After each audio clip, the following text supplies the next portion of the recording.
let's start off with the simple definition. Qigong is a term, it's actually two words put together. The word Qi, which means energy, your life energy, your life force. It's the energy that makes your heart beat, it makes your eyes blink, makes you think, makes you get through the day. So that's your life energy. The Chinese call that Qi. And the word Gong translates to work or practice, or we like to think of it as skill. So to put the two together, it's Qigong is energy, skill. So by doing exercises and practices, you get to learn how to, in some cases, manipulate your energy. In other cases, learn how to improve, increase your energy and improve your Qi flow, which I'll talk about in a little bit. Qigong is an ancient art. It's been around for 4,000 years. Some of the forms and techniques that were practiced centuries ago are still practiced today. Qi flows through your body in pathways called meridians. And the meridians are very similar to your arteries and veins that your blood flows through in your circulatory system. Qigong and acupuncture are ways that we are able to manipulate Qi or manipulate the body's energy. And when your Qi is strong, when your energy is strong, you'll have a healthy and strong body. Your internal systems are strong. And I'll talk a lot about that in a minute. So there's different types of Qigong. There's medical Qigong, which people use for allergies, all the way up to treating some medical Qigong is used to treat cancers. There's martial Qi, which is tied into martial arts. Some folks practice Qigong as a religious or spiritual meditative release. And I'm focusing basically today on the health and wellness aspects of Qigong. And these workshops, just hopefully we're going to continue this. So my hope is, like June mentioned earlier, we're going to do this twice a month. So I'll do this presentation today, and in 2 weeks we'll regroup. And if you have questions, and we can do a review. That's how we're hoping to do this. And then we'll maybe the beginning of every meeting going forward, we'll do a little Qigong practice at the beginning of those meetings. But anyway, I'm going to focus on, for this particular group, breathing, strengthening, and toning, some balance and coordination exercises, and exercises that are going to help strengthen your immune system. What does a practice look like? I'm going to use the word practice, exercise kind of synonymously, so don't be confused. Routine is another word I might use. So there's a lot of breath work. We use visualizations. We do standing practice and a seating practice. You could actually do a lying practice also. Talk about grounding or rooting and getting in contact with the earth. Talk about intent. Those are the concepts that I'm going to discuss over the course of the next few weeks, few months. There's other practices called, one is called healing sounds, where there's sounds that you can make that help healing. There's iron palm and iron body training, which help build up or condition your body. There's a very, very famous Qigong exercise called the iron wire, the Tiet Sin, which is it's the Cadillac of Qigong exercises, if you will. We can touch on that a little bit down the road. Talk about types of energy, the meridians and the vessel systems and the organ systems, and how everything ties together. So I'm only going to talk about the first few, the breath work, the visualization, and today the seated practice. Results, what can you expect, why you're here, hopefully. Qigong will help you strengthen your immune system. I'll talk about that a little bit. And the results, just a little side note, the results, if you practice it daily and you practice it religiously, the results will come. They're very subtle, and it takes time. It's not like you're going to do Qigong once and you don't have to ever do it again. It's a daily practice. I do it daily. I've been doing it for years, and I continue to do it. Probably more because I enjoy it, but I know it's helping me also. There's no magic pill here. I'll be really clear about that right up front. If you want this to work, you need to invest a little time, and you need to show a little perseverance to do it. Anyway, so strengthen the immune system. It'll help you reduce stress. It'll improve your breathing, resist infections and viruses in the cold and the flu. It'll improve some exercises will improve balance and coordination, increase strength and stamina, and help with your focus and concentration. So, any questions so far? I don't know. I don't have the chat up. So if you do, I don't think June's mentioned it, but if you do have a question, you want to post it in the chat, and then we'll stop along the way, and we can talk about that. So why do I do this? I enjoy it, number one. And in my mind, it's my way, excuse me, my way of fighting back against FSHD. I said, if you read my bio, FSHD is always attacking us. It doesn't take a day off. It doesn't take a vacation. That's why I practice daily, because I can't give into it. I'm not going to let FSH win. And the Qigong helps me manage my daily challenges. Every day is a new thing. Some days you get up, no problem. Other days my back is sore. Other times my leg is numb. Every day there's something new happening. So the Qigong helps me kind of do a level set in the beginning of the day. My story with Qigong, and these are no BS, I do not get sick. Since I've been practicing Qigong, I don't get sick. I get a little sniffle here and there when the weather changes, but I never get the flu. I've never, I've had COVID, of course, you haven't, you know, that's just something we're dealing with now, but it was very mild. It was almost like a little bit of a flu, and it was gone in a couple of days. When I went to Johns Hopkins, I met the neurologist there, and in our initial interview, I mentioned to him that I practiced Kung Fu and Qigong. And after we were all done with the exam, he said to me, I don't exactly know what Qigong is, but don't stop doing it, because he saw that I was a lot stronger and had a lot better coordination, and was in basically a lot better shape than other patients that he sees in my similar situations. Another time I went to see Dr. Rhoda, and he asked me, are you waking with headaches?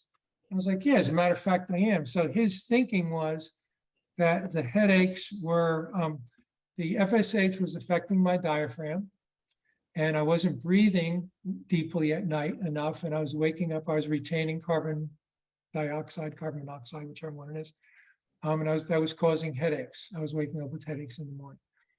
So he wanted me to do a breathing test. Well, I wasn't having any of that. So I called my teacher. We ramped up doing a lot more Qigong breathing exercises.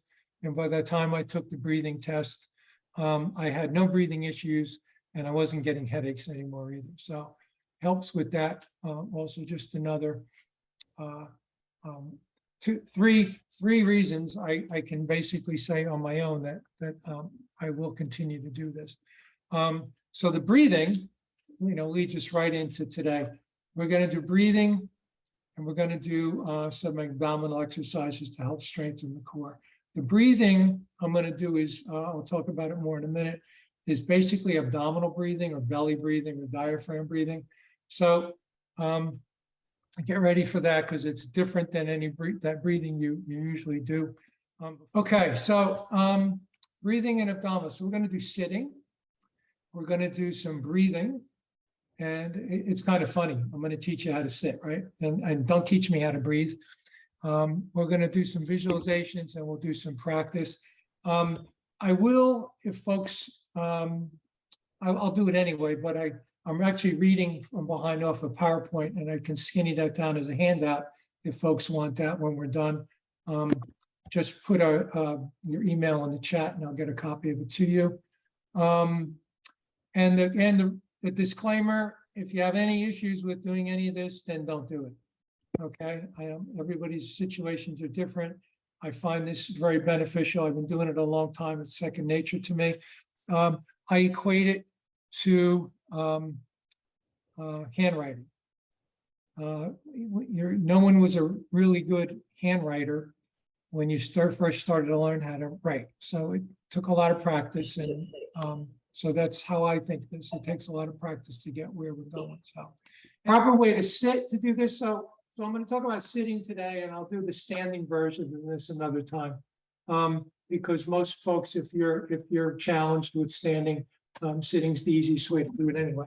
So sit in a chair, and I happen to have a pub type chair, not a close to the floor chair, because I, like most of you, find it easier to get in and out of a higher chair. And here's Alex is going to help out here, my pup. I'm just trying to get to see you. I apologize. I just want to tweak that a little. Okay, so sitting. We'll do all these sitting. I'm sitting on the edge of the chair. You can sit back if you need to for the support, but it's better if you're on the edge of the chair. So your cheeks are kind of on the chair and your legs are off the chair.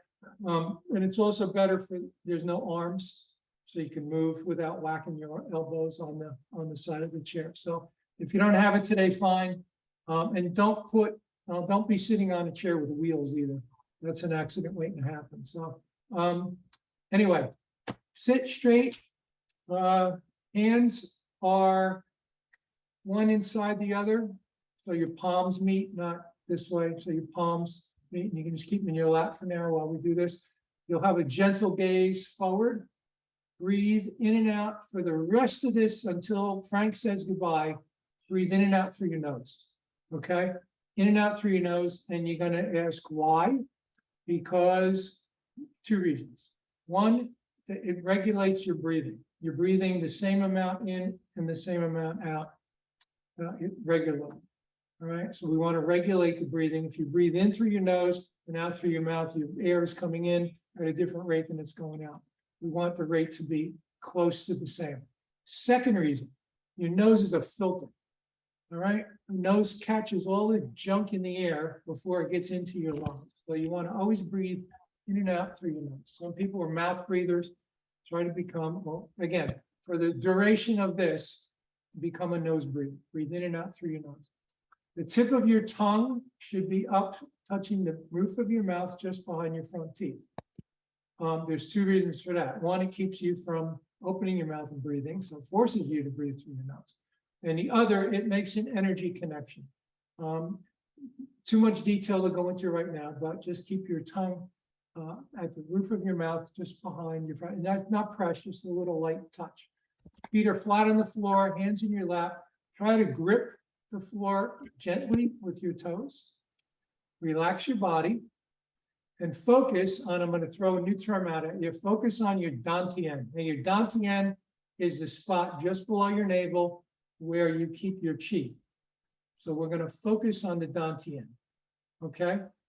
That's for the term here, we're going to just focus on that.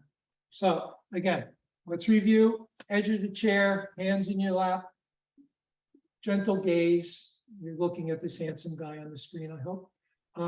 Breathe in and out through your nose, tongue at the roof of your mouth. Focus on the, excuse me, focus on the dantian. I don't know why this thing is not working now. I invested money in this little clicky thing, and it doesn't want to work. So I got to keep getting up and changing my. Okay, so let's do a rooting practice. We're going to move some energy. All right, very simple. Focus on the dantian, and we're going to inhale, how, and exhale, how. Everybody through the nose. Good. Okay, so we're going to start out. We're going to inhale. Your feet are on the floor. You want your weight, your energy to be 50-50 in your lower part of your body. And when you, so let me walk through it real quick. We're going to inhale. When we exhale, we're going to shift and we're going to push all our energy down into our right leg. We're going to push that right foot into the floor, and the left leg is going to be empty. Okay, you can lift it if you want. You can raise your toe off the floor if you want. So all your energy, we're just going to shift it down, okay, into, and then we're going to inhale, and we're going to bring everything back to 50-50. We're going to exhale. We're going to push down on the left leg, and we're going to light on the right, and then we're going to come back. So inhale, exhale, shift to the right, Exhale, shift to the left. Inhale, 50-50. Exhale, shift to the right. Inhale, 50-50. Exhale. Inhale. And exhale. Let's just do two more. Inhale. Exhale. Inhale. Should be 50-50. Exhale to the right. Inhale, 50-50. Exhale to the left. And back to 50-50. So the idea here is to just get you used to, and it's really a simple explanation, a simple demonstration of moving your energy from one side to the other. You ever see a really good example of people being able to sync your energy is a child in a store who doesn't want to do something. What's the mom says, let's go. What's the first thing they do? They sit down, right? They sync their energy. Now they're not moving, right? So there's a really good example of that. What we like to do, this is a lot easier standing than it is sitting, but for the purpose of this thing, and the rooting is keeping your feet in touch with the ground. Grounding is very important when we're doing Qigong exercises. All right, so what I want to do first is an abdominal exercise that I do, standing, sitting, doesn't matter. It's just a simple side bend, work on the muscles on the side of the abs. So sit comfortably again, front of the chair, your arms should be dangling at the sides. And we're just going to bend to the right. Don't just bend at the waist. Don't keep your butt cheeks flat on the chair. And then come back to center and go the other way. Try to reach down and touch the floor. And then come back up. And go back down the other way. I don't know if folks do these or not at home, but these are really good to get a nice stretch in the side here. Back up. What do you do with your breath during this? No, there's no breathing. You can just breathe normally here. This is separate from the breathing. Good question. Question was, are we doing any particular breathing? The answer is no. And we go down. And we come up. Now you could do these when you get comfortable doing these, maybe, I don't know, what's a comfortable number for people? 20, 25, maybe. Get yourself maybe some wrist weights or some little dumbbells, and you can do this to add a little resistance. And what I do too is when I'm doing these, I will do the dumbbell with only one hand. We'll add that later. But if you have them and you're strong enough here, so that way you're only, do one side at a time with the dumbbell. So you're getting the stretch and you're also getting the pull back. If you have them on both sides, you kind of have it balanced where now you're asymmetric and you're getting the extra workout on both sides. So those nice side bends to do to get side to side. Doing the breathing exercise, just sitting on the edge of the chair there, it was just making my right hip quite sore. I wouldn't be able to sit there very long doing that. And I wondered, am I doing it wrong? No, not at all. It's just two things. It's very weak. Your body's not used to doing this type of stuff. So what I would suggest is sit back a little bit, put some more of your leg into it to get some of the pressure off your hip. Right. Okay. Sit back. Yeah, like I said, I sit on the edge. So what you might want to do is sit back. That way you've got the support of the chair on your back and your hips. And just push from your knees down into the floor. And as you get more and more comfortable with it, start to move forward until you're able to get up to the edge. Right. It's the same pain as if I sit on a exercise ball. I can't sit on exercise balls because my hip hurts. So it's right. The same thing. Yeah. So it sounds to me like it's a stability thing because you're not you're not stabilized, Right. but there's nothing else around you. So Yeah. use the back of the chair for stability, or even with your hands, hold on to the sides of the chair, so you've got some more stability. And then Okay. just do the pushing, or push with both feet at the same time first, and then slowly work your way into doing left side, right side. Okay, the next one is a twist. And if you don't have arms on your chairs, that's okay. If you do, you want to keep your arms up out of the way. And all this simply is twisting from one side to the other. Again, we're getting some stretch here and here as we twist. You can use your arms, but don't let your arms lead. Lead with your shoulders, not with your arms. Your arms just come along for the ride. It's better if you're up here, that way your arms aren't in play at all. So twist to the right, twist to the left, and to the right, and to the left, to the right, to the left, to the right, to the left. And again, there's a comfort level here. If you're not comfortable doing this, don't. Maybe it's easier to do it standing. The standing flavor of this, just if you can see, is to turn. So really what I'm turning, my leading shoulder is at 12 o'clock. My hips are at 9 and 3, and my shoulders are at 12 and 6. So I want to get that much of a twist and it's really good for your kidneys, actually. That type of a twisting motion also. So anyway, let's finish up. I'll just keep these here. I'll throw as much information at you as I can. Twist and twist to the side, and twist to the side, twist to the side. So everybody got that one? Pretty straightforward. And then the last one, sit up. All right, sit up. How the heck am I going to do a sit up? All right, easy. All right, we're just going to, and I'm going to take my glasses off so they don't fall off my face. Lean forward,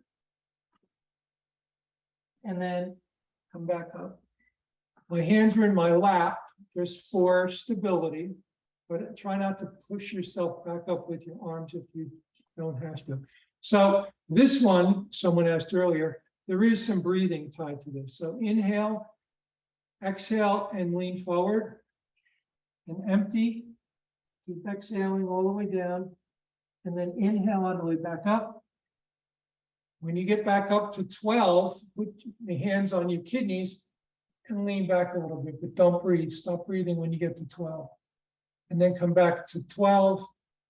Exhale on the way down. Inhale on the way up. When you get to 12, stop inhaling and just lean back and stretch a little bit. And then back down the front. And up. Lean back. Exhale on the way down. Inhale on the way up. Stop inhaling when you get to 12 and just lean back and stretch. So there's a double stretch here. You can stretch your back, and I'm also stretching my shoulders. I'm pushing back with my shoulders when I'm right here. Okay, so one more time down. Inhale on the way up. Back. And exhale. So that's my easy version of a sit-up, because if I'm on the floor, gravity wins. On the count of 3, take a deep breath and hold it in. On the count of 3, don't do it right now. And then just let it out. Okay, so 1, 2, 3. Good. Everybody did that right. You listened to me.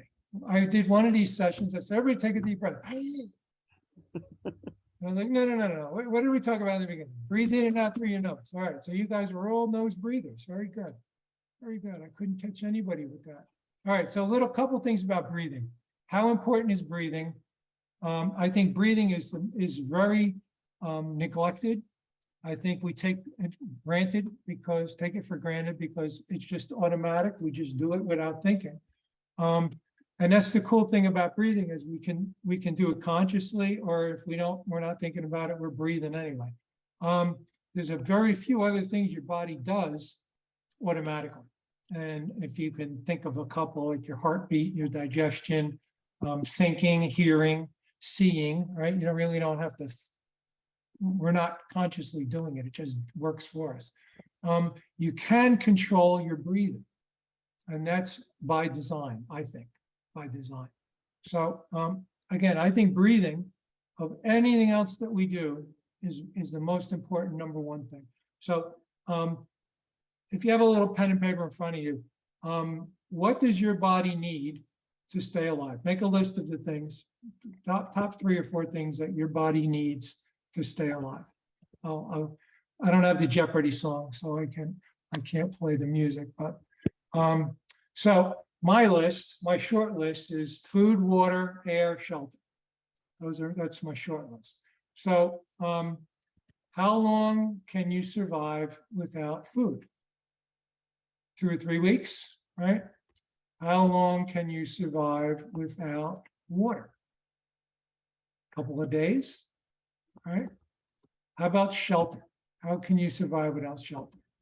Shelter, it could be your home, it could be clothing. I mean, if it's cold out and you forgot your coat, you're not going to last too long outside, right? The last one, how long can you survive without air? About 2 minutes. All right. So I think air is way up there on the top. So breathing is very, very important. And that's why the other thing is you have to go find food, you have to go find water, you have to go find shelter. You don't have to go look for air, right? It's there. It's always here. So there's another thing by design, right? So we should take the hints that we've been given about that. So any questions about air? Okay. Diaphragm breathing, belly breathing, abdominal breathing, they all kind of are the same thing. It's breathing using the diaphragm. Does everyone know where their diaphragm is? Okay, it's right here, right? No. Okay. Diaphragm is the muscle just below your lungs, above your abdominals, right?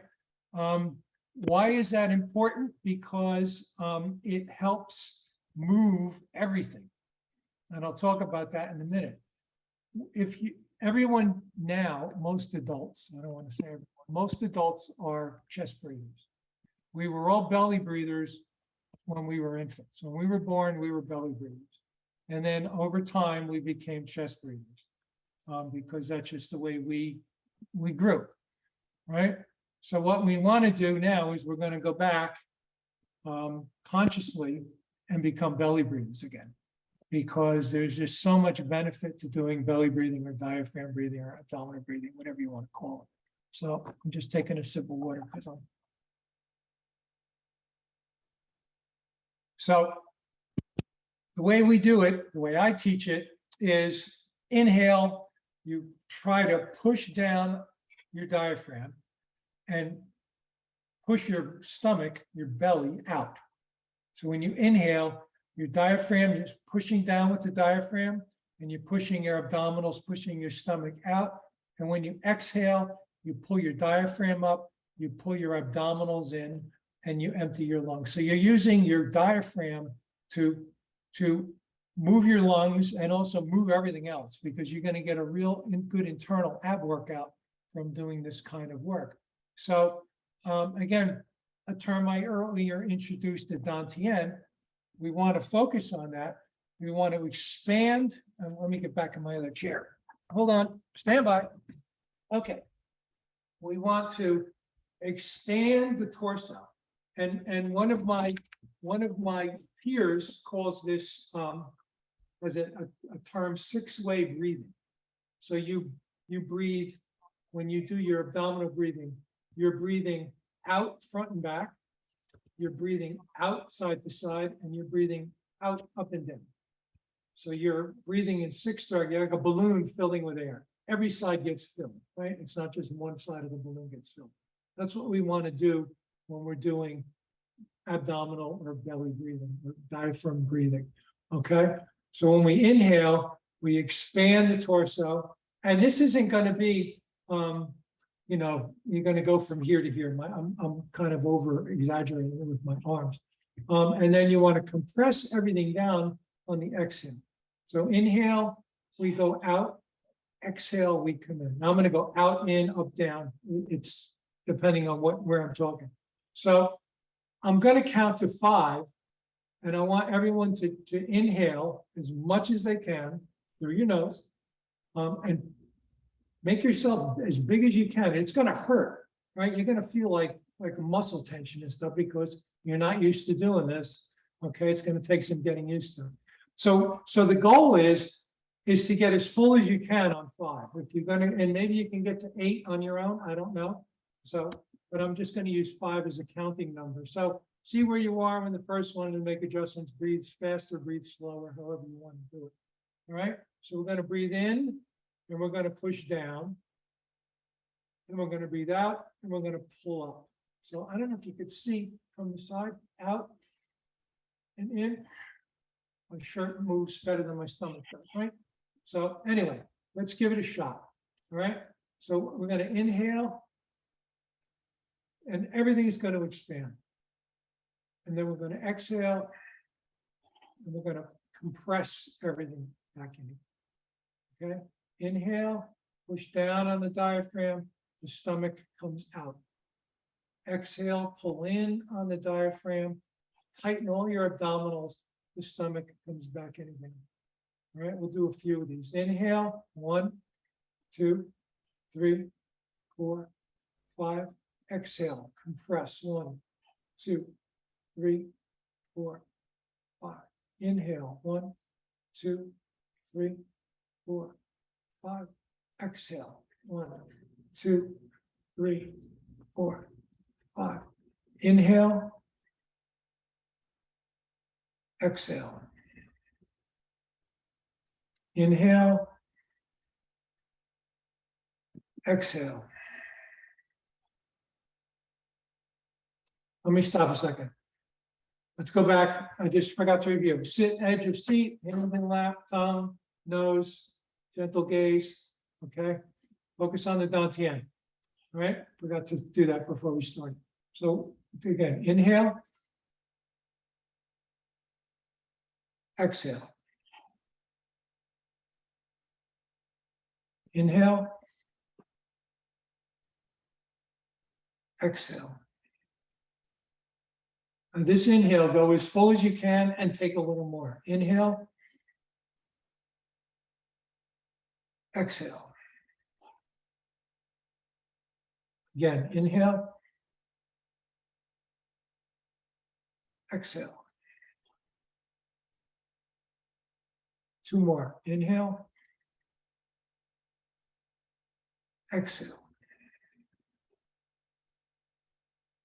Inhale. And exhale. Okay. Comments? How does everybody feel? Thumbs up? Good. We're still alive? Okay. All right. So that is a couple of notes about that. Once again, if you noticed, it's not easy. It takes, because we're not used to doing it, you have to consciously think, inhale, exhale, breathe in, breathe out. Okay, you want to get it to where you're doing it without even thinking about it, because it seems to be opposite of the way we do it. Usually we'll inhale and tighten our stomach in, and then exhale and push our stomach out. Here we're doing the opposite, right? We're breathing in, pushing out, and breathing out, pulling in. So the one thing to think about, and again, we're going to go through some visualizations next, is when your stomach is out, somebody said, when you exhale, try to bring your navel back to touch your spine. That's how tight they were visualizing their exhaling to be. And again, this isn't easy, but don't get discouraged if you feel it's difficult or it hurts, because again, it's like handwriting. Do you remember when you started handwriting and holding a pencil, you couldn't hold it? You had that big knot on your finger because where the pencil was rubbing, and your hand hurt and cramped and everything else. And over time, so it just needs a lot of practice. So don't get frustrated and say, "I'll poo with that."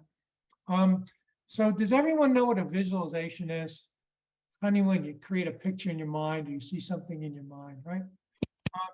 There were two visualizations that I'll talk about today or right now.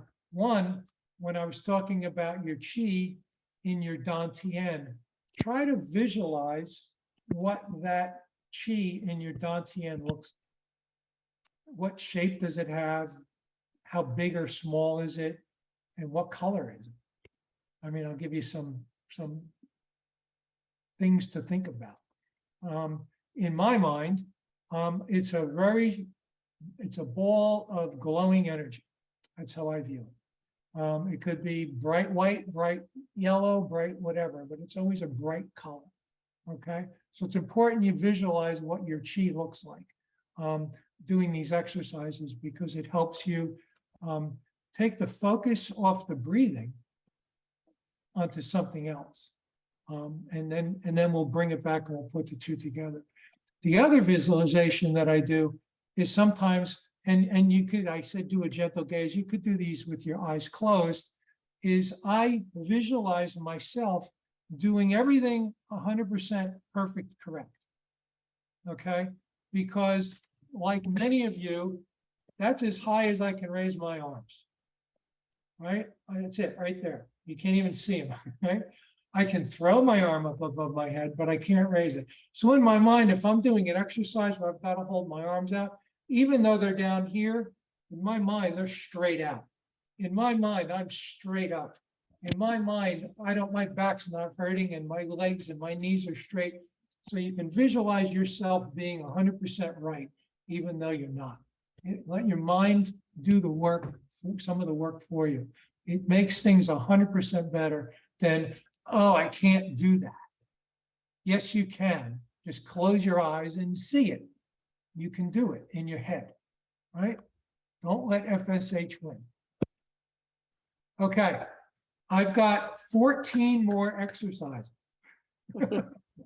And they're all just doing the same breathing, but with some other things going on to kind of balance it out. So when is a good time to practice? If you're going to practice this on a daily basis, when is a good time to do it?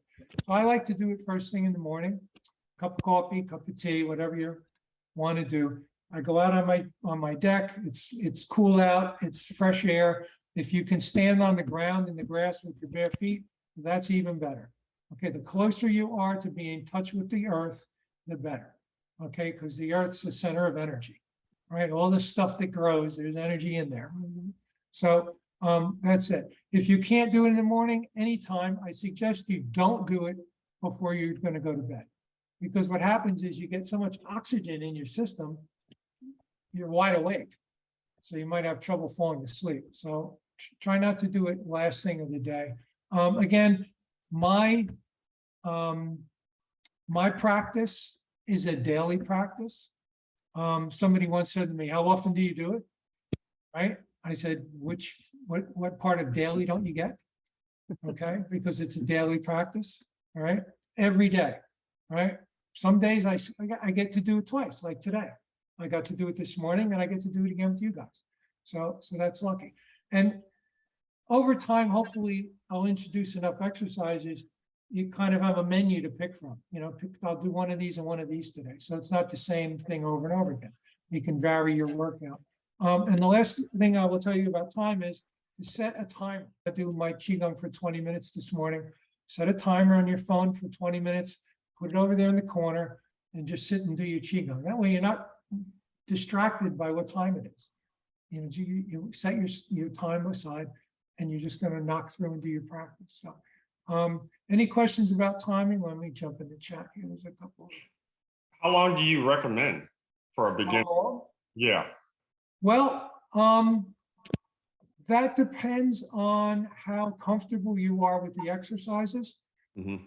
And if you have time limitations. If you have no time limitations, then I will do it anywhere from a half hour to an hour, depending on doing. What I will say is don't miss a day.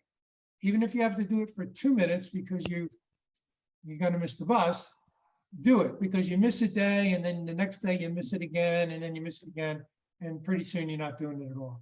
So even if you do it just a little bit in a day, It's better than not doing it at all.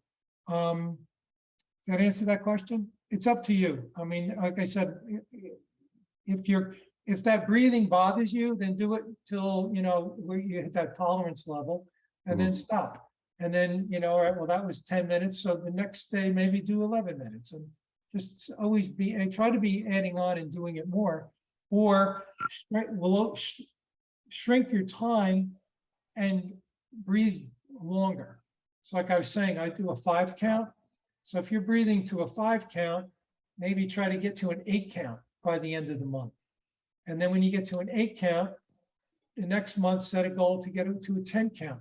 Because what you're doing is you're expanding your lung capacity, you're expanding your torso, you're stretching everything out from the inside, and also the expanding and contracting of the diaphragm and your abdominal muscles is exercising and massaging all of your organs, right? So you're getting this great internal massage by doing the belly breathing, because you're constantly opening and closing. It's like getting somebody rub your back, right? So, you're doing that, and it's all self-inflicted, if you will. So anyway, okay, let's do a couple more and then I will. So the rest of these are tied into visualizations that will take the breathing and we'll add something, okay?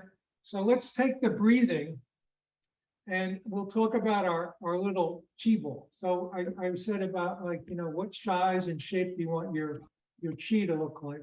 So let's take that chi ball out and hold it, okay? And we're gonna do some exercises with the chi ball here. And whatever the chi ball is doing, our abdominals are going to be doing, our torso is going to be doing. So the chi ball expands, we're inhaling. The chi ball compresses, we're exhaling. The chi ball rises, we're inhaling. The chi ball shrinks, we're exhaling. Okay, so let's hold it in our hands like this. And we're going to inhale. And the ball is going to expand. So if the ball right now is the size of maybe a softball, let's expand it out to a basketball. Inhale. And now exhale, compress your abdominals, and we're going to push the ball back down to the size of a softball, or whatever I said to begin with. All right, so inhale, exhale. Inhale, exhale. Start to feel your hands getting warm. The chi is warming up here.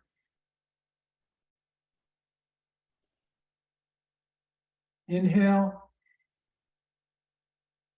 exhale. Inhale, exhale. You're going to put your hands on top of the ball. Inhale, the ball is going to rise up. And exhale, we're going to push it back down again. Inhale, exhale. Inhale, exhale. And again, these movements can be subtle or as big or as small as you want. Inhale, exhale. Or inhale, very, very small, very, very compact right here. Depending on how much room you have. I had somebody went like beach ball, a little too much. No. I like to keep things small. All right, so inhale, the ball expands, the ball's pushing our hands up, our torso's filling with air.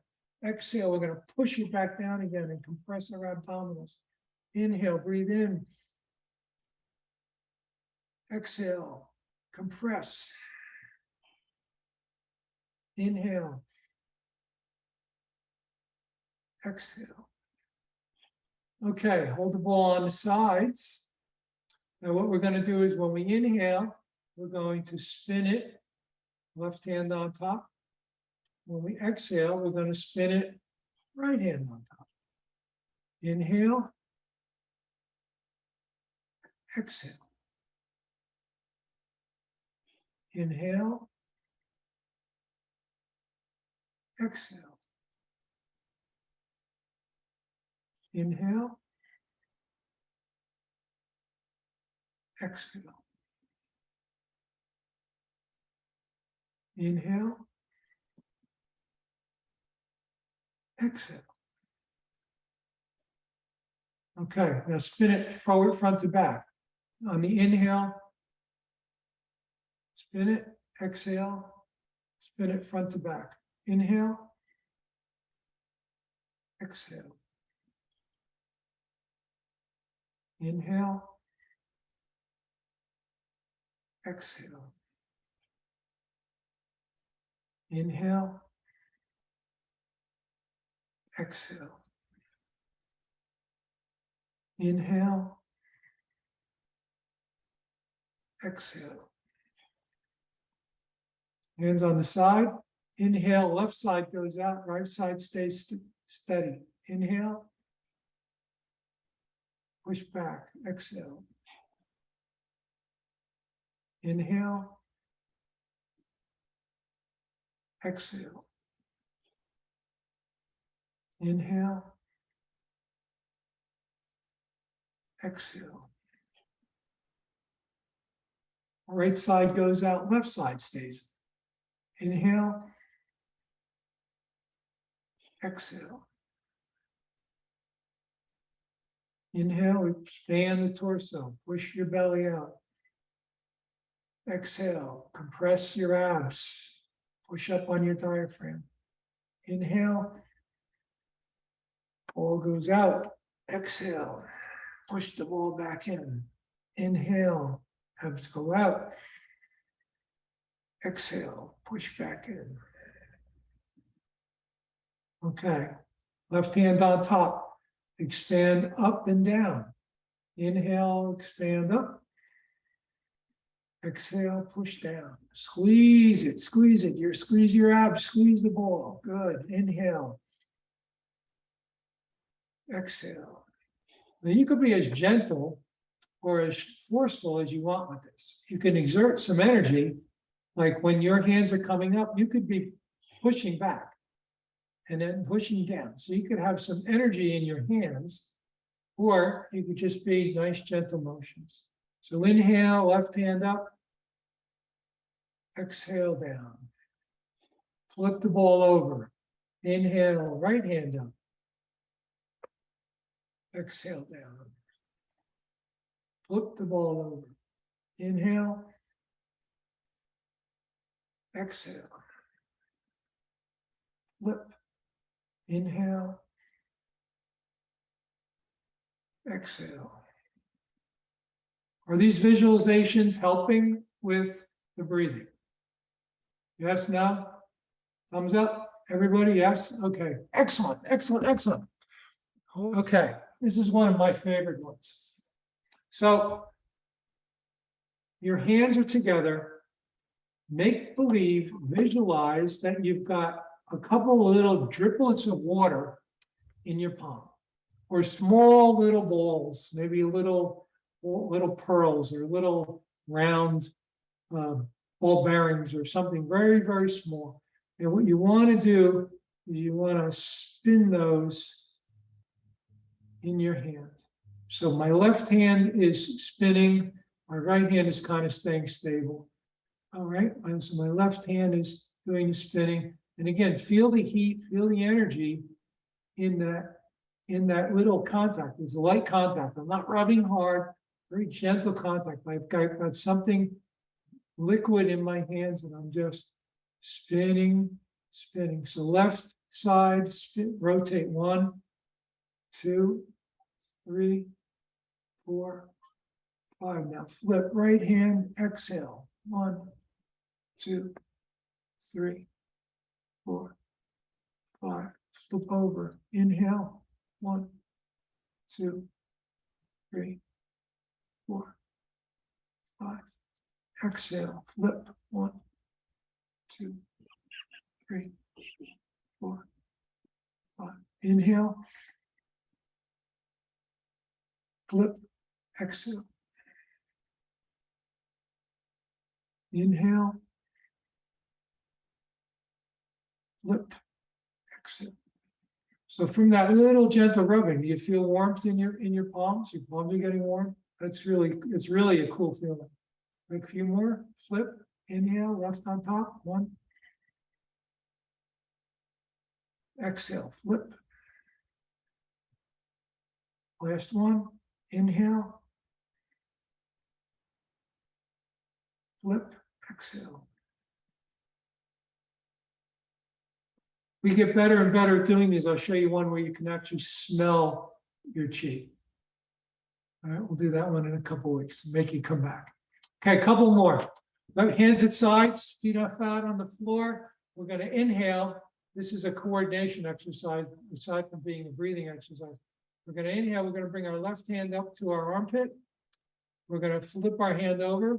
We're going to exhale. We're going to drop our left hand and bring our right hand up to our armpit.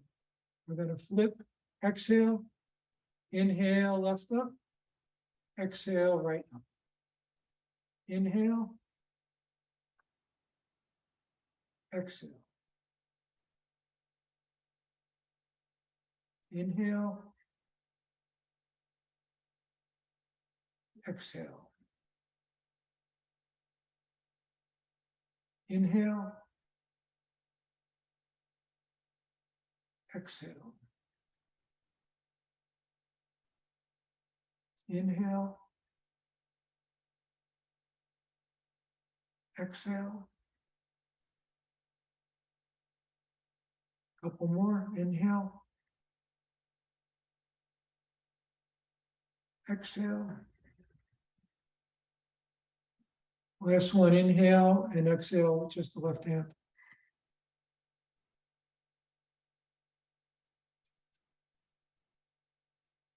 Okay. Questions? There's a couple of comments there. That's all I have. That's all I think we've done enough damage for today.